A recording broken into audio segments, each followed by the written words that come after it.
Pagkasawi ng 4 na taong gulang na bata na nahulog mula sa 27th floor ng isang condominium sa Cebu City, patuloy na iniimbestigahan.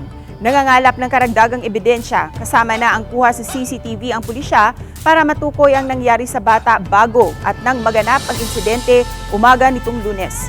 Bumagsak ang bata sa canopy sa ikatlong palapag mula sa pagkahulog nito sa 27th floor. Isinugod siya sa pinakamalapit na ospital, subalit idideklarang dead on arrival. Agad namang ipinag-utos ni Mayor Mike Rama ang investigasyon sa insidente.